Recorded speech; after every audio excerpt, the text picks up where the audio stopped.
I'm in a study group with 5 other Unitarian Universalist clergy. We get together on Zoom once a month, offering support and problem solving. We think through deep thoughts about Unitarian Universalism together. Once a year, some of us gather in person and travel somewhere beautiful to be outside, to recharge and meet face to face. Last year, we were in New Mexico, and it snowed. And I added on a birding trip with my mom, which was great. This past week, I was in Costa Rica. I had never been anywhere like Costa Rica before. It was summer and the dry season, though in a jungle, dry season is relative. It was hot and very humid, and this is as tan as I get. I just densely freckle. In the jungle, I got to see a lot of critters in the wild that I never thought I'd see in my life. Monkeys and sloths and coati and iguana. There were trees and plants I had never seen before. So many birds I had never seen before. And birds that are tricky to find around here when they migrate through. But we're all over on this trip. Tanagers and Baltimore orioles and ibis. My colleagues and I were outside almost the whole time, talking and eating and going on some adventures. I rafted in a tiny rubber boat down a pristine river with class 4 and 5 rapids, and I jumped off a rock cliff into a river. I hiked in brutal heat and then swam below a waterfall. It was wonderful. On my last full day there, I was on a hike and came to this view of a valley between mountains that were covered in trees. And there was mist on the top of the mountains. And it was so beautiful, I stood there and cried by myself that I was so lucky to be there in that moment. And here, while I was away, the snow melted and mud season has begun in earnest. My winter rye is up, and soon we will pull the overwintered parsnips and feast on sweet spring roots. A few years ago, on spring equinox, my pagan friend Katie LaFond reminded me that in the Northern Hemisphere, in many Earth-centered traditions, March is known as the starving time. The food that was stored for the winter is running out for critters and people, and things are not yet growing for the next season. Bears and other hibernating critters are waking up, and they're hungry. I tend to think of spring as rebirth and awakening and joy. But honestly, this year it's feeling a little bit more like a starving time. Not for food, but more metaphorically, for hope and ease.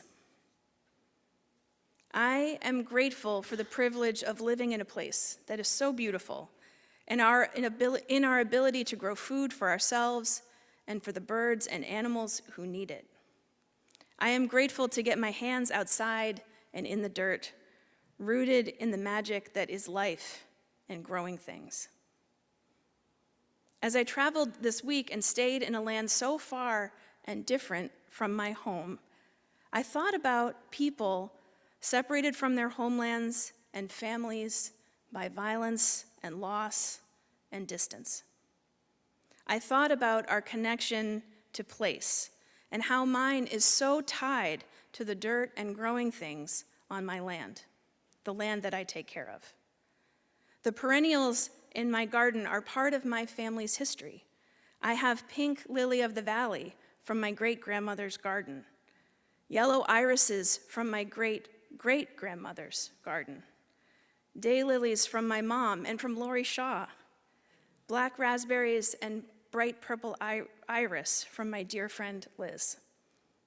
The plants have been moved and shared many times and are spread across many states and links in our family's chain. I have my own new roots of anise hyssop that feed thousands of bees each year and become tea that my mom loves to get at Christmas. June strawberries whose fruit I race the mice for, and dahlias that are currently sleeping in a tea towel in my basement, waiting for the last frost. Our homelands are part of ourselves and sense of place, whether we stay there or not. The Persian Sufi mystic and poet Mahmoud Shabistari wrote his most famous work, famous even in his lifetime, Gulshan-i-Raz, the mystic rose garden, in the early 1300s. He came to mysticism after the invasion of his homeland by Mongols and a period of great upheaval. He was part of a movement toward mysticism, seeking refuge. Behold how this drop of seawater has taken so many forms and names. It has existed as mist, cloud, rain, dew, and mud, then plant, animal, and people. And yet it was a drop of water from which these things appeared. Even so, this universe of reason, soul, heavens, and bodies was but a drop of water in its beginning and ending. When a wave strikes it, the world vanishes, and when the appointed time comes to heaven and stars, their being is lost in not being.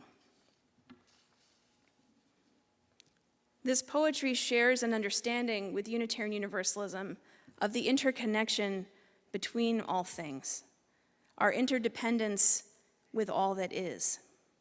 It also calls to the cycle of life and death and what persists.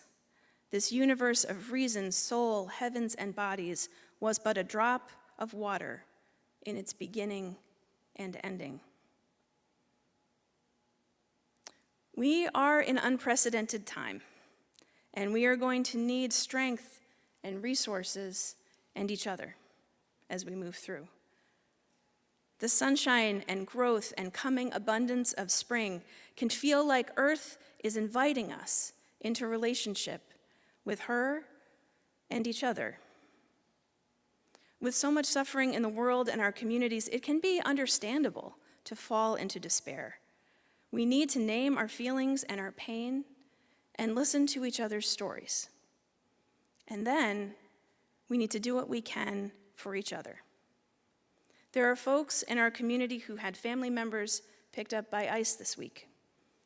There are those who are in legal limbo with protected statuses and visas in jeopardy. Medicaid, Medicare, and Social Security have been threatened. And we also have the regular joys and griefs of living, health and love, and doing the dishes, and living our lives. In this first week of spring, I offer you some suggestions and opportunities. First, stick your fingers in some dirt. Outside if you can, but in a plant if you can't. Feel that earth between your fingers. Take a breath and smell spring. Let it literally ground you. Second, listen to somebody else. Talk with someone you love or a stranger and stop and breathe and listen. Third, tell someone something about what's going on with you. If you've been buttoned up or compartmentalizing or just barreling through, pause and reflect on what you're feeling and tell anyone something about it. And finally, if an opportunity presents itself to help someone else with something, do your best. And finally, if you still have some bandwidth left, this is a great time to reach out to your congresspeople and local leaders and share your values and what's important to you and what actions you hope they'll be taking on your behalf. Our land and many creatures have been sleeping and are awakening, hungry for sun and food, and probably so are we. We are also hungry, maybe for food, definitely for sun, and most likely for connection. We are all linked through time and space to one another and to the land which nourishes us. At this time of equinox, of balance and renewal and growth, may the power of that change also be felt in us.